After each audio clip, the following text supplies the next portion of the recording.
Alex Pereira ने एक statement दी जैसे ही इजराइल एडेसानिया को हराया ड्रेकस डुप्लेसी ने UFC 305 में।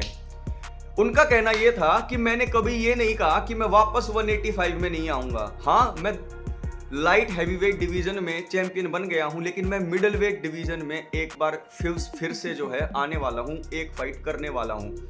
तो यहां पर ड्रेकस डुप्लेसी को जब ये पता लगा तो उन्होंने पोस्ट फाइट प्रेजेंटेशन में इस बात का जवाब दिया और उनके इस जवाब से मैं बिल्कुल इंप्रेस हो गया हूं। आप भी सुनेंगे तो इंप्रेस हो जाएंगे, लेकिन उससे पहले अगर आप लोग UFC की वीडियोस को हिंदी में देखना पसंद करते हैं तो चैनल को सब्सक्राइब करके बेल आइकन जरूर दबाएं और वीडियो को लाइक जरूर कीजिएगा। एलेक्स परेरा का कहना यह है कि मैं 205 में चैंपियन बन गया हूं, लेकिन मैं एक बार फिर से 185 में मिडल वेट चैंपियनशिप के लिए चैलेंज करूंगा। एक बार मैं खलील राउंट्री जूनियर को हरा दूं। और ये बात पता लग गई ड्रेकस डुप्लेसी को, तो उन्होंने पोस्ट फाइट प्रेस कॉन्फ्रेंस के अंदर एलेक्स परेरा को कहा कि मैंने तुम्हारी फाइट देखी थी इजराइल एडेसानिया के खिलाफ, तुम्हारी पिछली फाइट 185 में, और इजराइल एडेसानिया ने तुम्हें नॉकआउट कर दिया था। तुम बिल्कुल मुर्दे की तरह वहां पर ऐसे स्टिफ पड़े थे। अगर तुम्हारा शरीर इजराइल एडेसानिया के पंचित से इतना अकड़ सकता है तो मेरा एक पंच तुम्हें लग गया ना तो तुम्हारा शरीर प्राण छोड़ देगा, यानी कि तुम्हारे बॉडी से आत्मा ही निकल जाएगी।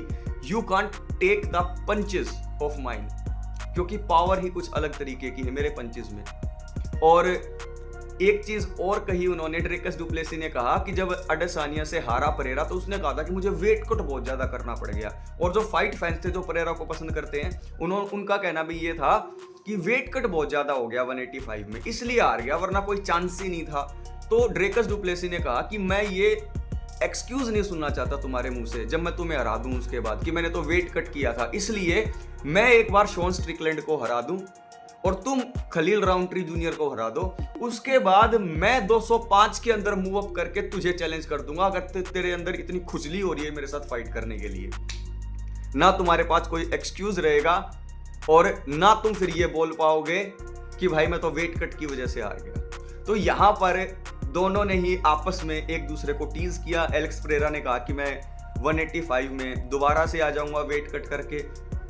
दूसरी तरफ ड्रेकस डुप्लेसी का कहना यह है कि वो मूव अप करके 205 में चले जाएंगे। मजा आएगा अगर यहाँ पर ड्रेकस डुप्लेसी शॉन स्ट्रिकलैंड को हरा दें और उधर एलेक्स परेरा खलील राउंट्री जूनियर को हरा दें, तब भी ये मैचअप नहीं बनता। भाई एनक्लाइव तेल लेने जाएगा, एनक्लाइव की क्या गलती है भाई? अब फाइट फैंस बोलेंगे नहीं इन दोनों की फाइट करा दो, क्यों करा दे भाई? डीडीपी बहुत बढ़िया चैंपियन है, उसने कहा कि पहले मैं अपने डिवीजन का ख्याल रख लूं। एलेक्स परेरा, मुझे तो यकीन नहीं है कि अगर 205 में एनक्लाइव के साथ परेरा की फाइट फिक्स कर दी जाए तो उसे ना चाहते हुए भी 185 में आना पड़ेगा। तो किस बात की वो धमकी दे रहा है डीडीपी को? I am not able to understand. हाँ, he is a very good kick boxer but he haven't faced any complete MMA fighter yet. मेरा मानना ही है।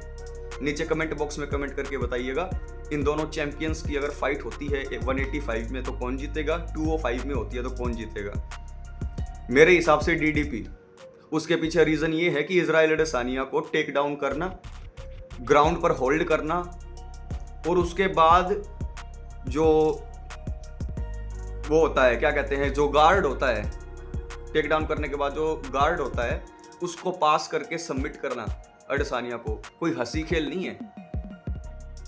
एडेसानिया को टेक डाउन करके होल्ड करना, उसका गार्ड पास करना, फिर चोक आउट कर देना, ये 20 गुना ज्यादा डिफेंस अच्छा है एडेसानिया का इस चीज में परेरा से। अगर परेरा एक बार टेक डाउन हुआ तो he will not be able to resist against DDP. बाकी अपने थॉट आप नीचे लिख के बताइएगा। टेक केयर, ख्याल रखें।